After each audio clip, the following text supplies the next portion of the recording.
జరిగాయి. వాటి గురించి ఒక్కసారి మీరు రివ్యూ తీసుకుంటే 1999 లో IC-814 హైజాకింగ్ జరిగింది. హైజాకింగ్ జరిగి దాన్ని కందహార్ కి తీసుకువెళ్లడం జరిగింది. ఆ తర్వాత మనం డిప్లొమాటిక్ నెగోషియేషన్స్ అవి చేసి ఫైనల్ గా 3 టెర్రరిస్టులను, వాళ్లలో మసూద్ అజర్ కూడా ఉన్నాడు, ఫౌండర్ ఆఫ్ జైషే మహమ్మద్, ఆయన్ను రిలీజ్ చేయడం జరిగింది. కాబట్టి అప్పుడు భారతదేశం బేసిక్ గా యాంటీ హైజాకింగ్ తర్వాత NSG హబ్స్ ఇవన్నీ కూడా ఏర్పాటు చేసే ఎయిర్పోర్ట్ లో. ఇది ఫస్ట్ సంఘటన. ఆ తర్వాత 2001 తీసుకుంటే ఇండియన్ పార్లమెంట్ అటాక్ అయింది డిసెంబర్ లో. అప్పుడు ముఖ్యంగా జైషే మహమ్మద్ మరియు లష్కర్-ఈ తోయిబా వాళ్ళు ఈ టెర్రరిస్ట్ అటాక్స్ వాళ్ళు పార్లమెంట్ ని అటాక్ చేశారు. ఆ తర్వాత దానికి రెస్పాన్స్ గా ఆపరేషన్ పరాక్రమ్ అని మ్యాసివ్ గా మనం military mobilisation Indo Pak border మధ్య జరిగింది. తర్వాత మళ్ళా ఆ తర్వాత డిప్లొమాటిక్ పాకిస్తాన్ ఒక టెర్రర్ స్పాన్సర్ స్టేట్ అని కూడా మనం ప్రొజెక్ట్ చేయడం జరిగింది. సుమారుగా అదొక 10 నెలలు ఈ ఆపరేషన్ అక్కడ పరాక్రమ్ అన్నది జరిగింది.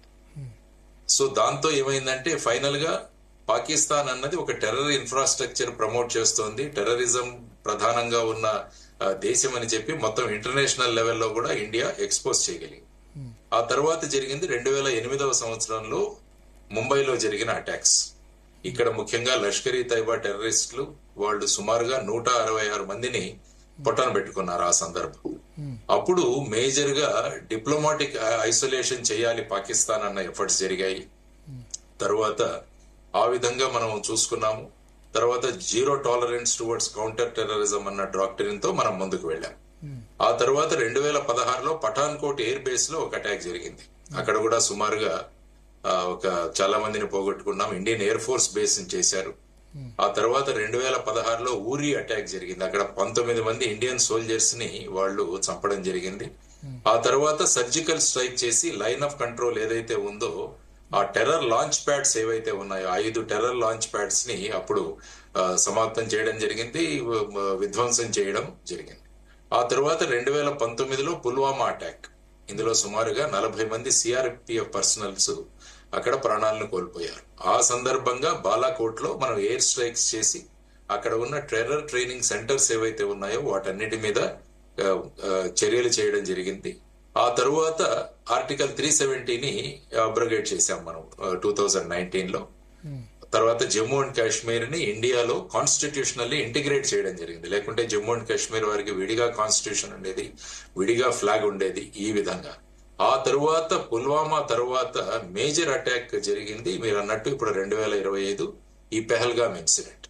సో ఈ విధంగా భారతదేశం ఇంతకు ముందు జరిగిన ఏవైతే సంఘటనలు ఉన్నాయో వాటి మీద ఏ విధంగా స్పందించింది అన్నది మనం చూసాం.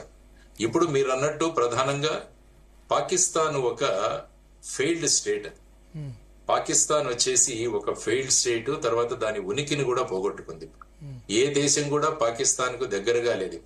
2021వ సంవత్సరంలో ఆఫ్ఘనిస్తాన్ నుంచి యునైటెడ్ స్టేట్స్ వెళ్ళిపోయిన తర్వాత పాకిస్తాన్ కి మళ్ళా యునైటెడ్ స్టేట్స్ కి సంబంధాలు చాలా తక్కువగా ఉన్నాయి. ఆ తరువాత మీరు చూసుకుంటే చైనా కూడా బెల్ట్ అండ్ రోడ్ ఇనిషియేటివ్ ఏదైతే ప్రాజెక్ట్స్ ఆగిపోవడం వల్ల చైనా కూడా పాకిస్తాన్ కి దూరం అయిపోయింది. ఆ తరువాత తాలిబాన్ ఏదైతే ఇప్పుడు ఆఫ్ఘనిస్తాన్ లో ఉందో వారు కూడా పాకిస్తాన్ కు దూరం అయిపోయారు. సో ఈ విధంగా అండ్ ఎకనామికల్ ఫ్రంట్ లో కూడా Pakistan is a failed state. అక్కడ చాలా ఘోరమైన పరిస్థితులు ఉన్నాయి. కాబట్టి ఇటువంటి పరిస్థితులలో కశ్మీర్ లో ఏదైనా జరిగితే మా ప్రమేయం లేకుండా జరిగింది అని 370 ఆర్టికల్ తీసివేయడము, తర్వాత భారతదేశంతో మొత్తం జమ్మూ అండ్ కాశ్మీర్ ని అనుసంధానం చేయడం, ఇవన్నీ కూడా వాళ్లకు ఎప్పటి నుంచో ఒక థాన్ లాగా ఉంది, ఒక ముళ్ళు లాగా వాళ్ళని గుచ్చుతూనే ఉంది. ఇంతవరకు కశ్మీర్ ను మనం ఏదో ఒకటి చేసి అక్కడ ఏదో ఒకటి చేయగలిగాం, కానీ ఈ ప్రభుత్వం వచ్చాక మనం ఏమీ చేయలేకపోతున్నాం అన్న ఒక డెస్పరేషన్. తరువాత JD Vance visit, United States vice president JD Vance visit. అందులో కూడా సాధారణంగా ఇంతకు ముందు చూస్తే పాకిస్తాన్ సైడ్ కూడా ఎవరో ఒకరు వెళ్లేవాళ్ళు, లేకుంటే వీరే అక్కడికి కూడా అక్కడ 2 చోట్ల వెళ్లేవాళ్ళు. కానీ ఓన్లీ ఇండియా విజిట్. ఆ తర్వాత వచ్చేసి ఏంటంటే గల్ఫ్ దేశాలు ఏవైతే ఉన్నాయో అవి కూడా పాకిస్తాన్ కు దూరంగా వెళ్ళాయి. ముఖ్యంగా 1971లో ఏదైతే ఈ సౌదీ వాళ్ళు పాకిస్తాన్ కు సహాయం చేశారు, కానీ ఇప్పుడు చూసుకుంటే ప్రధానమంత్రి గారు సౌదీలోనే ఉండినారు ఆ టైం. సో ఈ విధంగా ఏకాకులం అవుతున్నాం. కాబట్టి మా ప్రజెన్స్ అన్నది అసలు ఎవరు పట్టించుకోవట్లేదు. కాబట్టి టు షో దేర్ ప్రజెన్స్ అన్న రీతిలో తర్వాత అక్కడ జనరల్ మునీర్ మాట్లాడిన విషయాలు కూడా మనం చూడాలి. ఆసిమ్ మునీర్ ఎవరైతే ఇంతకు ముందు ఐఎస్ఐకి ఆయన చీఫ్ గా ఉన్నారో, ఇప్పుడు is general of Pakistan army. ఆయన కూడా మన టూ నేషన్ థియరీని మళ్ళా ఒక సభలో మాట్లాడి కశ్మీర్ అన్నది పాకిస్తాన్ కి ఒక ప్రధానమైన నాడి, జుగులార్ వెయిన్ అని ఆయన కూడా సంబోధించడం జరిగింది. అందువల్ల ఒక డెస్పరేషన్ లో ఈ టెర్రరిస్ట్ అవుట్ ఫిట్ ని ముందు పెట్టి పాకిస్తాన్ ఐఎస్ఐ మరియు పాకిస్తాన్ ప్రభుత్వం ఈ విధంగా పెహల్గావ్లో జరిగిన సంఘటనలో వాళ్ళ ప్రమేయం ఉందని భారతదేశం ఎలక్ట్రానిక్ ఎవిడెన్స్ తర్వాత టెక్నికల్ ఎవిడెన్స్ తో ప్రపంచ దేశాల ముందు ఉంచింది. సో ఇటువంటి పరిస్థితులలో ఇప్పుడు మీరు అడుగుతున్నట్టు భారతదేశానికి వాట్ ఆర్ ది ఆల్టర్నేటివ్స్ లో మీరు చూస్తే మొదట ఒక దౌత్యపరంగా లేకుంటే ఈ విధంగా వాళ్ళు మొదట చేసింది మనం చూసాం. 60 సంవత్సరాల క్రితం చేసిన ఈ సింధు జలాల పంపిణీ ఏదైతే ఉందో ఆ ట్రీటీని టెంపరీగా అబయన్స్ లో పెట్టారు. తర్వాత సింధు నదీ జలాలు పాకిస్తాన్ లోకి వెళ్లకుండా మనం చర్యలు తీసుకుంటామని చెప్పాము. ఆ తర్వాత ముఖ్యంగా చేసింది ఏంటంటే వీసా క్యాన్సిలేషన్స్ చేశారు. తర్వాత డిప్లొమాట్స్ ఎవరైతే ఉన్నారో వారందరినీ కూడా పంపించి వేయడం జరిగింది.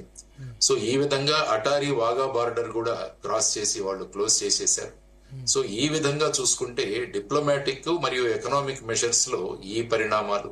తర్వాత ఆఫ్ కోర్స్ ఎక్సర్సైజ్ ఆక్రమణ అని మొదలు పెట్టారు. అంటే ఇండియన్ ఎయిర్ ఫోర్స్ వాళ్ళు ఆక్రమణ అనే ఎక్సర్సైజ్ లో రఫేల్ తర్వాత సుకోయి ఈ ఫైటర్స్ ని వాళ్ళు అక్కడ సమాయత్తం చేశారు.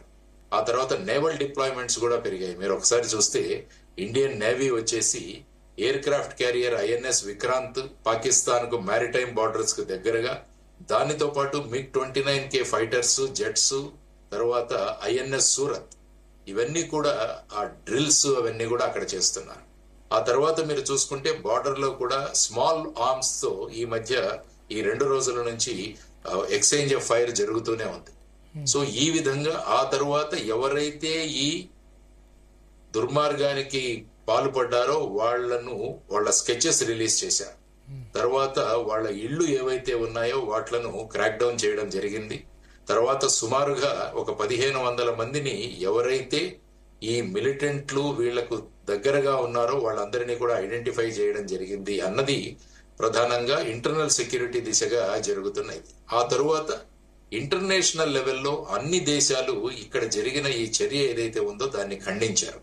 Including United states, United Kingdom, China, Iran, వీళ్ళందరూ కూడా దీన్ని చెబుతూ ఈవెన్ ఇరాన్ కూడా మేము ఇండియా పాకిస్తాన్ మధ్య ఈ ఎస్కలేషన్ టెన్షన్స్ తగ్గించడానికి మేము ముందుకుంటామని కూడా వాళ్ళు చెప్పడం జరిగింది.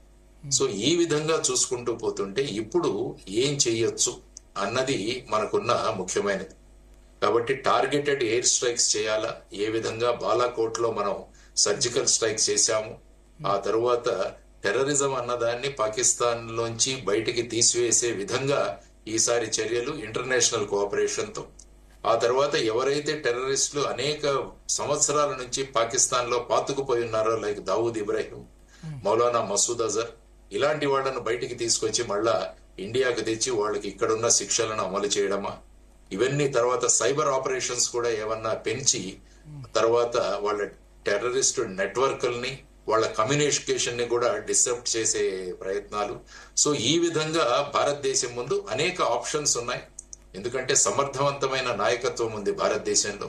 ప్రధానమంత్రి నరేంద్ర మోడీ గారి రూపంలో మనకు 10 సంవత్సరాల నుంచి దేశాన్ని పరిపాలిస్తూ ఆయన ప్రధానమంత్రిగా ముఖ్యంగా భారతదేశం యొక్క ఖ్యాతి దశ దిశలా ఆయన పెంపొందింపజేసి ఇప్పుడు ప్రపంచంలో ఉన్న ప్రతి దేశం కూడా భారతదేశానికి దగ్గర అవ్వాలన్న ఒక ఆకాంక్షను వ్యక్తం చేస్తున్న ఈ సందర్భంలో తరువాత జయశంకర్ గారు ఉన్నారు మనకు విదేశాంగ మంత్రిగా, ఆయన కూడా ఇంతకుముందు ఫారిన్ సెక్రటరీ, ఆయనకు తర్వాత అజిత్ డోవల్ గారు, రాజ్నాథ్ సింగ్ గారు, ఈ విధంగా విశేషమైన అనుభవం ఉన్న వాళ్ళు అక్కడ ఉన్నారు. ఆ తర్వాత జనరల్ ద్వివేది గారు కూడా కాశ్మీర్ లో వెళ్లి పర్యటించారు. అక్కడ ఉదంపూర్ ఇటువంటి ప్రాంతాల్లో వెళ్లి అక్కడ ఉన్న ఫార్మేషన్స్ తో వెళ్లి మాట్లాడడం జరిగింది. మొబిలైజేషన్ జరుగుతోంది. తర్వాత లీవ్ లో ఉన్న వాళ్ళు ఎవరైతే ఉన్నారో వాళ్ళందరినీ వెనక్కి పిలిపించడం జరిగింది. సో ఇవన్నీ కూడా జరుగుతున్న ఈ సందర్భంలో మనం పైన మనం నమ్ముకున్న వారు ఉన్నారు కాబట్టి వారి నిర్ణయాలు అనేక విషయాలను కన్సిడర్ చేసి స్ట్రాటజీగా వాళ్ళు ముందుకు వెళతారు. ఈవెన్ 2019లో కూడా మీరు చూస్తే పుల్వామా అటాక్ 14 ఫిబ్రవరి జరిగింది. ఆ తర్వాత 26 ఫిబ్రవరి ఆల్మోస్ట్ 12 రోజుల తర్వాత సర్జికల్ స్ట్రైక్స్ చేయడం జరిగింది. కొంత సమాచారం ఏంటంటే ఆల్రెడీ 42 లాంచ్ ప్యాడ్స్ ఏవైతే ఉన్నాయో, అంటే టెర్రరిస్టులు సుమారుగా 160 మంది పాకిస్తాన్ నుంచి భారతదేశానికి పంపే విధంగా వాళ్ళు సిద్ధంగా ఉన్నారు. ఆ లాంచ్ ప్యాడ్స్ కూడా ఐడెంటిఫై అయ్యాయి. కాబట్టి వాటి మీద చర్యలు జరగబోతున్నాయి అన్నది మనకు అనేక మాధ్యమాల నుంచి వస్తున్న సమాచారం. సార్, అంటే టార్గెటెడ్ ఎయిర్ స్ట్రైక్స్ కు మళ్ళీ వెళ్లే అవకాశం ఉందంటారు. దట్ ఈస్ ఎనఫ్, సరిపోద్దా? అంటే ఏమవుతుందంటే military option is always at the last. అంటే ఫుల్ ఫ్లెడ్జ్డ్ వార్ అన్నది always it's an option, but always ఏదైనా దేశాలు అది లాస్ట్ ఆప్షన్ గా ఉంచుతారు. కానీ ఇప్పుడు ఎయిర్ స్ట్రైక్ జరిగినప్పుడు మన వైపు కూడా నష్టం జరిగే అవకాశం ఉంది కదా. ఈసారి వాళ్ళు అలర్ట్ గా ఉంటారు కదా. చాలా యుద్ధం జరిగినప్పుడు ఆల్వేస్ నష్టం అన్నది జరుగుతుంది. ఎయిర్ స్ట్రైక్ జరిగినప్పుడు లాస్ట్ టైం కూడా చూసాం మనం, MiG-29s ఇవి తీసుకుని వెళ్లారు అక్కడ.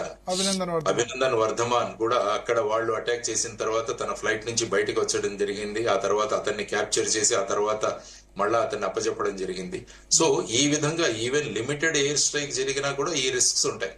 కానీ ప్రస్తుతం చూసుకుంటే భారతదేశం దగ్గర ఉన్న ఎయిర్ ఫోర్స్ స్ట్రెంగ్త్ ఏదైతే ఉందో అది ఎనార్మస్ గా పెరిగింది. ఇప్పుడు మళ్ళీ ఉంటారు కదా సార్, అలర్ట్ గా ఉంటారు. వాళ్ళ గగనతలంలోకి వెళ్తే వెంటనే కూల్చేయొచ్చు కదా. ఇప్పుడు మొన్న మీరు అనుకుంటే ఇజ్రాయెల్ వాళ్ళు వాళ్ళ ఒలింపిక్స్ లో వాళ్ళ టీమును అక్కడ మట్టు పెడితే మ్యూనిక్ లో, వాళ్ళు ఇజ్రాయెల్ నుంచి ఆఫ్రికా దేశానికి వెళ్లి అందరినీ మట్టు పెట్టి వచ్చారు. ఎంత నెట్వర్క్లు ఉన్నాయి అప్పుడు కూడా ఆలోచించండి. అది లాంగ్ బ్యాక్ జరిగింది కానీ వాళ్ళు లో ఫ్లయింగ్ ఎయిర్ క్రాఫ్ట్స్ తో వెళ్లి వాళ్ళు తీసుకొచ్చారు.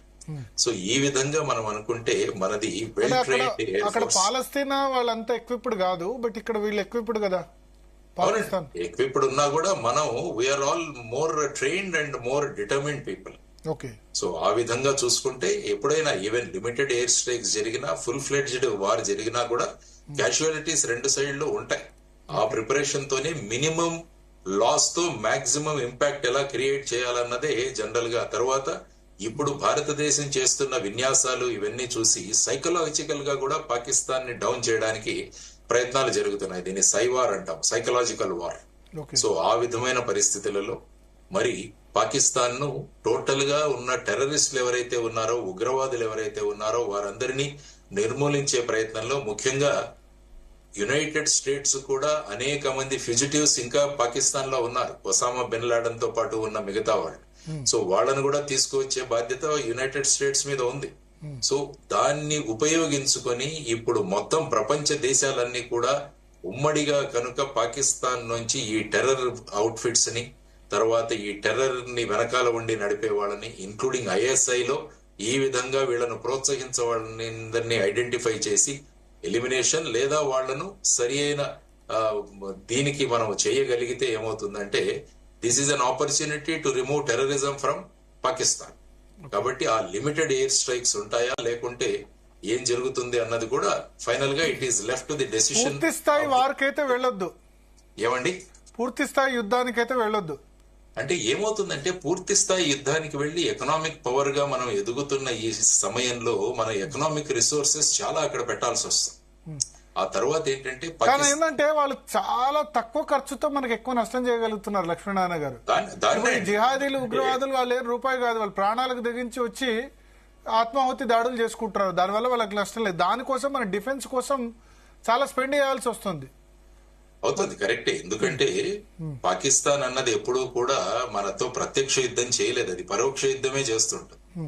అందులో ముఖ్యంగా ఈ టెర్రరిజాన్ని పెంచి పోషించడం, తర్వాత వచ్చేసి డ్రగ్స్ ని భారతదేశంలోకి చొప్పించడం, ఆ తర్వాత ఫేక్ కరెన్సీని ఈ విధంగా వాళ్ళు ప్రాక్సీ వారు చేస్తుంటారు ఈ విధంగా. సో వాళ్ళు చేస్తున్నది ప్రాక్సీ వారు. దానికోసం మీరు అన్నట్టు డిఫెన్స్ మీద మనకు ఖర్చు పెట్టాల్సి వస్తుంది. ఎందుకంటే ముఖ్యంగా చైనా ఒక పక్క, పాకిస్తాన్ ఒక పక్క, తర్వాత ఇప్పుడు కొత్తగా బంగ్లాదేశ్, ఈ విధమైన పరిస్థితులలో డిఫెన్స్ ఎక్స్పెండిచర్ మనది చాలా జరుగుతుంది.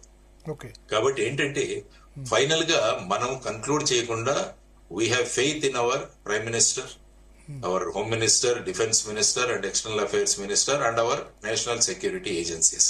Let them take a decision. Sir, Islamic terrorism etla, Islamic